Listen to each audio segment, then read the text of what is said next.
ang boses ay dapat naririnig. Para hindi na monopolize sa ang issue na ito na boses lang ng kapitalista. Magpatawag ka ng committee hearing on wage. Isa-isa namin sasagutin sa harap ng hearing yung mga pinagsasasabi ninyo. Sana mapansin ng publiko na yung mga nag-o-oppose sa wage hike,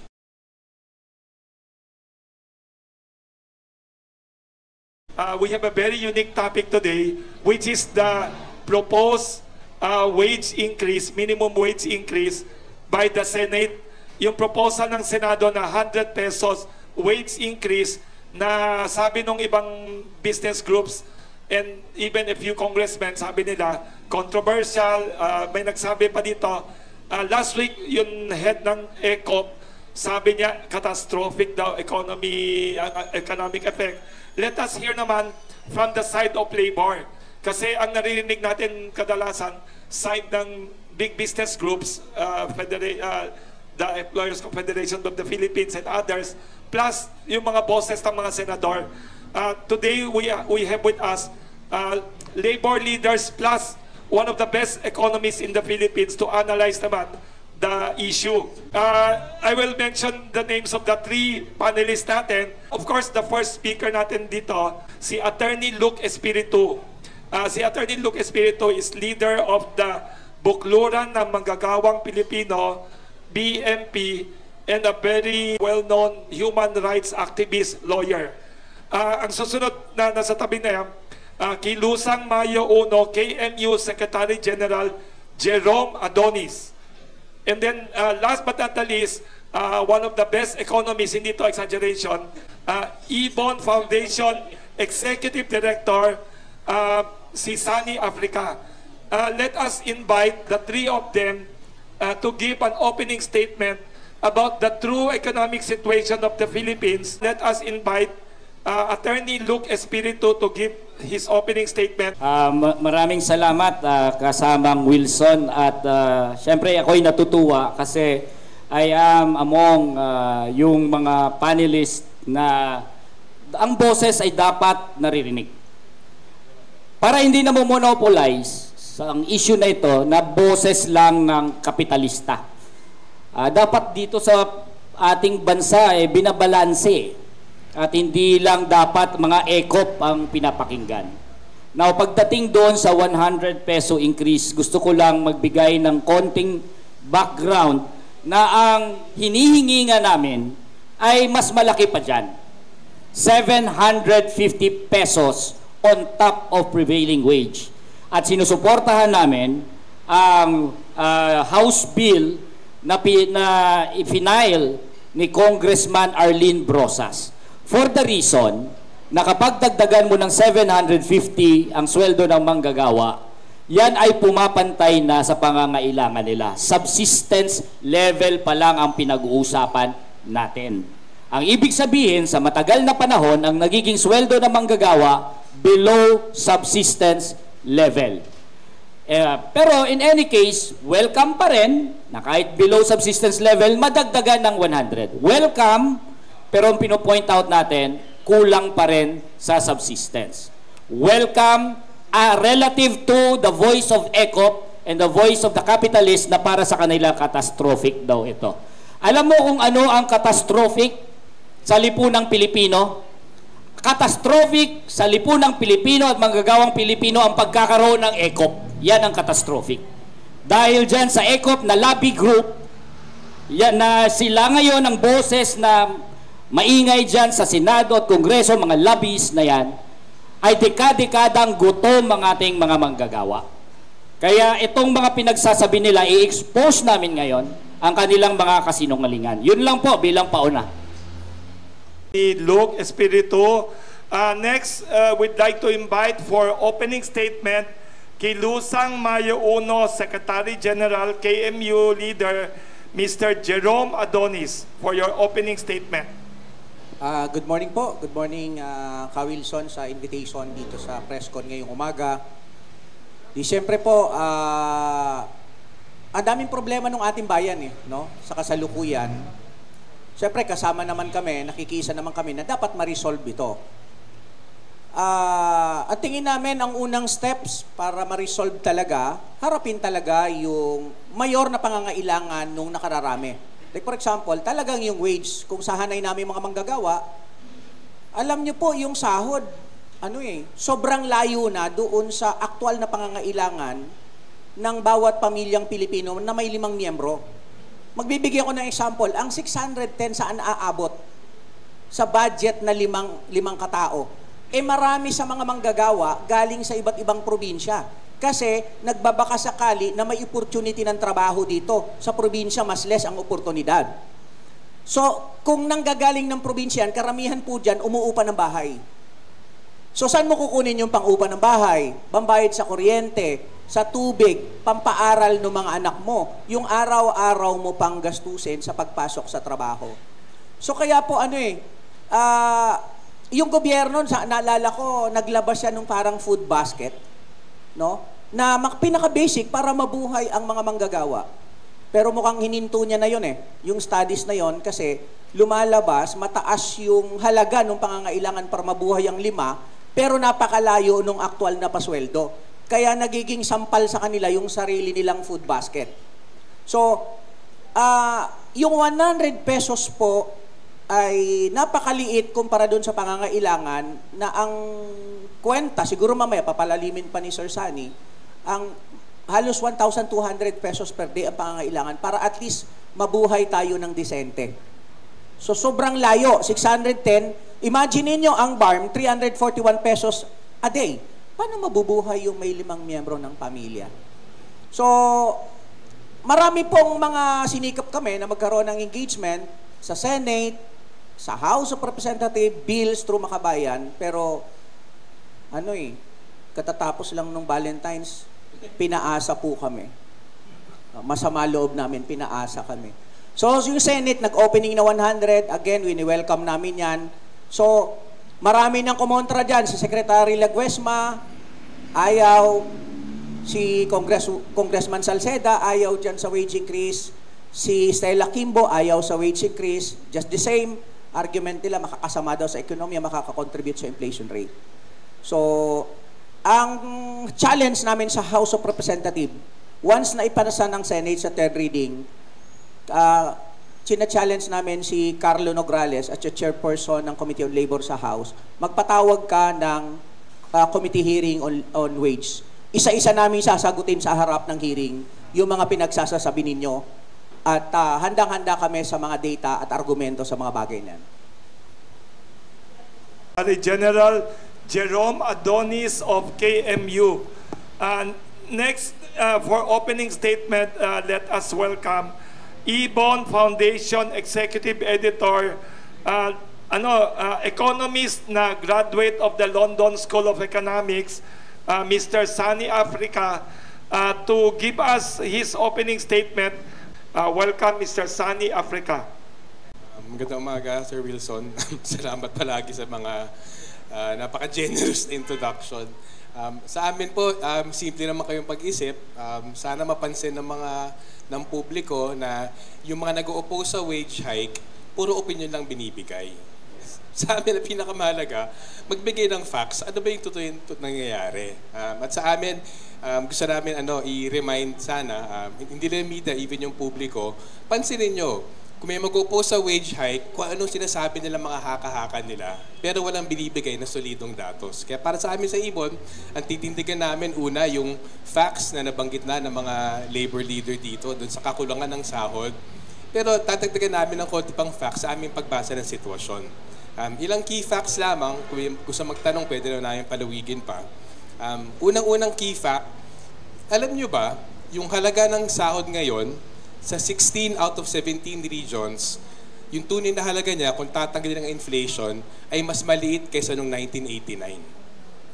On average, 26% less ang halaga ng minimum na sahod ngayon kumpara sa 1989. Sa isang region lamang, tumaas. Sa NCR, tumaas by hindi pa 1%, 0.7% lamang ang tinaas ng sahod sa NCR kumpara sa July 1989. So key fact number 1 sa amin,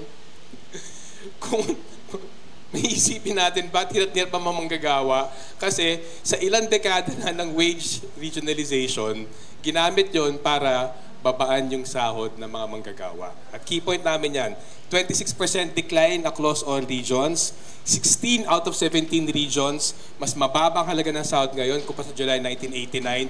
Sa isang rehiyon na technically mas mataas, hindi po 1% more. NCR, 0.7% more lamang ang tinasang sahod kumpara sa July 1989. So fact number 1 yan. Fact number 2, ang target ng gobyerno ngayon, yung minimum wage gawing poverty wage. Kung kukompute natin yung official poverty line ng gobyerno na nung 2021 ay roughly 90 pesos per person per day, katumbas yan ng about 13,700 pesos. Yung minimum wage sa NCR na pinakamataas na sa lahat ng rehiyon, kukompute with a 5-day work week, 14,500 pesos lamang. So anong punto dyan? Maging sa NCR na pinakamataas ang sahod, kumahalik na to poverty wage sa Pilipinas. Ano pa kaya doon sa ibang rehiyon, yung minimum wage ay hindi actually living wage, actually poverty wage siya. Ginagarantiya na mananatiling mahirap yung ordinaryong manggagawa. Ikatlong fact, sinasabi palagi catastrophic. Siguro una magbigay ng datos yung nagsasabi na catastrophic to. Kasi on average, sa lahat ng establishmento sa Pilipinas, less than 11% ang ginagastos for compensation. Nag-iiba siya depende dun sa industriya. May mga industriya tulad ng wholesale and retail trade, 4% lamang ng kanilang expenses ay nasa compensation. Ang pinakamataas, admin and support service activities, 60% ng compensation. Pero on average, across all industries, 10.9% lamang ang ginagastos for compensation. Ano ibig sabihin yan? Itong katiting na 100 peso wage increase, minimum wage increase, actually kinumpute nga namin, hindi lang minimum wage ang nataas eh. Kahit across the board ito, sa lahat ng mga employees, across the board, 100 peso wage increase, ito ay 7.1% lamang ng tubo na meron ngayon ng mga establishmento na yan. Mahalaga yung punto na yan kasi, yung nabanggit ni Sir Wilson kanina, nako, tataas yung presyo ng bilihin kapag magbigay ng wage hike. Tataas lamang yan kung ang gawin ng employer, imbis na tumanggap ng katiting na bawas sa kanilang tubo na 7.1%, ay ipapasa dun sa mas mahal na presyo ng bilihin. At malamang kasi hindi gagawin pa nila, papatukan pa nila yan. Hindi lang ipapasa yung 100 peso the wage hike, malamang kasi hindi, dadatingan pa nila yan, sabihin, kasi naman yung mga manggagawa, ang daming inihingi. So medyo ano yan, mahalaga yung punto na yan, 7.1% cut lamang across all establishments, yung 100 peso across the board wage hike, hindi lang minimum wage hike. Sinasabi palagi, hindi, kaya ng mga malalaking negosyante. Actually, hindi rin yung totoo. Sa aming computation, totoo yan, sa large enterprises, 6.7% bawas lamang sa kanilang tubo. Pero actually, kung i-average across all micro, small, and medium enterprises, 7.5% cut lamang. 7.9% cut for micro enterprises, 7.6% cut for small enterprises, 6.7% cut for medium enterprises. So anong punto dyan? Even yung mga maliliit na negosyante, actually kakayanin magbigay ng wage hike. So i-clarify dito, ang ginagamit namin dataset dito ay ang pinakamalaking survey on establishments sa Pilipinas. Yung Philippine Statistics Authority, pala panahon, dapat annually, pero medyo may delay, nag-survey sila ng 38,000 establishments sa Pilipinas. Mas malaki ping sampling size na yan kaysa ginagawa ng SWS, Pulse Asia at mga survey outfits. Gamit ang datos mula sa PSA na pinakamalaking survey of establishments nationwide, breaking down revenues expenses ng micro, small, medium, and large enterprises, more or less 7% cut lamang sa tubo yung 100 peso across the board, not even just a minimum wage hike. May isa kaming subsidiary point dyan. Sinasabi palagi, lalo ng mga so-called economists sa House, 99% ng mga negosyo ay mga maliit na negosyo. Actually, medyo deceitful yon. Kasi kung bibilangan yung mga negosyo, marami nga sila. Pero kung bibilangan yung employees sa mga negosyo, actually, mahigit kalahati ng employees ay nasa ilang libong large enterprises lamang. 54% ng employees ay nasa large enterprises. Anong punto dyan? Tumatago ang mga malalaki negosyante sa likod ng mga maliliit na negosyante. Sinasabi, itong backbone ekonomiya, itong pinakamarami. Technically, pinakamarami siya kasi maliliit nga siya. Pero kung titirin yung labor force na nagtatrabaho dyan, minority pa rin yung micro, small, and medium compared to large enterprises. Fourth point, sinasabi palagi, kabilang yung wages sa Pilipinas, kabilang sa pinakamataas sa rehiyon. Actually, again, papansinin nyo, puro opinion sinasabi dyan. Kinalkal ng ibon yung minimum wages and wages na binibigay actually sa ASEAN region. Yung Pilipinas, by assorted estimates, 5th or 6th lamang ang sahod na binibigay sa rehiyon. Mag-start tayo sa mga mismo negosyante. Yung Japan, nag-survey sila ng kanilang mga regional operations kada taon. Ayon sa Japan, yung base salary sa Pilipinas ay 6 lamang sa ASEAN. Mas mataas sa Singapore, Malaysia, Thailand, Indonesia, and Vietnam. Whether for manufacturing or non-manufacturing workers, number 6 lamang ang Pilipinas sa ASEAN. In terms of minimum wages, sinasabi ang taas-taas sa minimum wage ng Pilipinas. Actually, kung i-compute yung average ng iba-ibang wages, hindi naman national minimum wage sa karamihan ng mga bansa sa ASEAN eh. Ang ginawa ng ibon, kinalkal namin lahat ng minimum wages across regions in Indonesia, in Malaysia, etc. Lumalabas, yung minimum wage sa Pilipinas ay ika-5. Pinakamataas ay nasa Thailand at Malaysia. Yung Singapore, Brunei, walang minimum wage, pero mas mataas ang binibigyan nilang sahod. So in effect, yung Pilipinas, ika-5 dun sa ASEAN sa usapin ng pagbibigay ng minimum wage. So yung punto na nakuha ang taas-taas ang minimum wage natin, actually hindi yung totoo. Tatlong dataset ang ibabanggitin ko. Yung aming dataset mula dun sa Japanese External Trade Organization. Ikalawa, dataset ng ibon na inisa-isa namin yung mga minimum wages sa mga bansa.